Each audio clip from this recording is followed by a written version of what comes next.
ಅಂದ್ರೆ 4 ಜಿಲ್ಲೆಗಳು ನಮ್ಮ ಕರ್ನಾಟಕದಲ್ಲಿ, ಬಳ್ಳಾರಿ, ವಿಜಯನಗರ, ಚಿತ್ರದುರ್ಗ, ತುಮಕೂರು, ಈ 4 ಜಿಲ್ಲೆ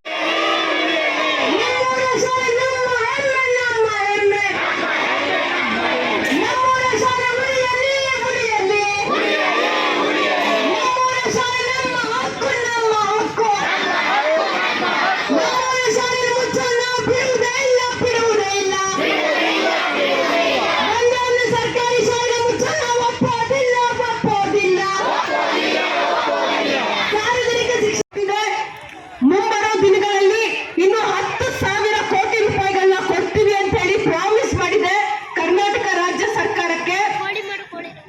ಹಾಗೆ 200 KPS ಮ್ಯಾಗ್ನೆಟ್ ಶಾಲೆಗಳನ್ನ ಬಂದಿದ್ದ ಕಾಲದಲ್ಲಿ ಆ ದುಡ್ಡನ್ನ ಬಳಸಿ ಜನರ ಜೀವನ ನಡೆಸಬೇಕಾಗುತ್ತೆ.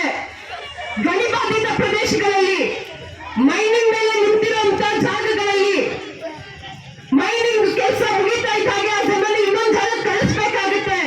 ಆಗ KMERC ಆ ಫಂಡಿಂಗ್ ಬಳಸಬೇಕು ಜನರ ಹೊಟ್ಟೆ ಪಾಡಿಗೋಸ್ಕರ. ಆ ದುಡ್ಡನ್ನ ಕೂಡ ಕಸಿತಾ ಇದ್ದಾರೆ ನಮ್ಮ ಸರ್ಕಾರದಲ್ಲಿರುವಂತ ಎಜುಕೇಶನ್ ಮಿನಿಸ್ಟರ್. 500 KPS ಮ್ಯಾಗ್ನೆಟ್ಗೆ ಫಾರಿನ್ ಬ್ಯಾಂಕಿಂದ ಸಾಲ ಪಡಿತಾ ಇದ್ದಾರೆ. ಸರ್ಕಾರ ಸಾಲ ಪಡೆಯುತ್ತೆ, ಆ ಸಾಲ ತೀರ್ಸೋದ್ರೆ ನಮ್ಮ ತಲೆ ಮೇಲೆ ಹಾಕುತ್ತೆ. ಈಗಾಗಲೇ ಹಲವಾರು ತೆರಿಗೆಗಳನ್ನ ಕಟ್ತಾ ಇದ್ದೀವಿ ನಾವು. ನೇರವಾಗಿ ಶಿಕ್ಷಣಕ್ಕೋಸ್ಕರ ಎಜುಕೇಶನ್ ಸೆಸ್ ಅಂತ ಹೇಳಿ 2% ತೆರಿಗೆ ಕಟ್ತಾ ಇದ್ದೀವಿ. ಅದು ಬಿಟ್ಟು ಇಂಡೈರೆಕ್ಟ್ ಟ್ಯಾಕ್ಸ್ ಬೇರೆ 50 ಪೈಸೆ ಚಾಕ್ಲೇಟ್ ಇಂದ ಹಿಡಿದು ಲಕ್ಷ ಕೋಟಿ ರೂಪಾಯಿವರೆಗೂ ನಾವು ಏನೆಲ್ಲ ಕೊಂಡ್ಕೊಳ್ತೀವಿ ಅದೆಲ್ಲದ್ರ ಮೇಲೂ ನಾವು ತೆರಿಗೆ ಕಟ್ತಾ ಇದ್ದೀವಿ. ಹಾಗಾದ್ರೆ ಸರ್ಕಾರ ಈ ತೆರಿಗೆ ಹಣನ ಏನ್ ಮಾಡ್ತಾ ಇದೆ? ಸಾರ್ವಜನಿಕರಿಗೆ ಬಳಸಲು ಏನ್ ಮಾಡ್ತಾ ಇದೆ ತೆರಿಗೆ ಹಣನ? ಇದನ್ನ ನಾವು ಕೇಳ್ಬೇಕು.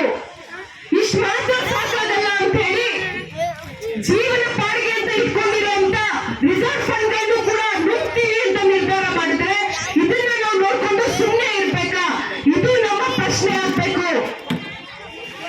ಈ KPS ಮ್ಯಾಗ್ನೆಟ್ ಜನರ ಜೇಬಿಗೆ ಕತ್ರಿ ಮಾತ್ರ ಆಗ್ತಾ ಇಲ್ಲ, ನಮ್ಮ ಮಕ್ಕಳ ಭವಿಷ್ಯನ ಅಂಧಕಾರಕ್ಕೆ ತಳ್ತಾ ಇದೆ.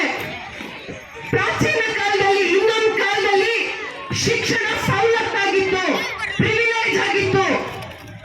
ಬರೀ ಮೇಲ್ವರ್ಗದವ್ರಿಗೆ ಮಾತ್ರ ಶಿಕ್ಷಣ, ಪುರುಷರಿಗೆ ಮಾತ್ರ ಶಿಕ್ಷಣ ಅಂತ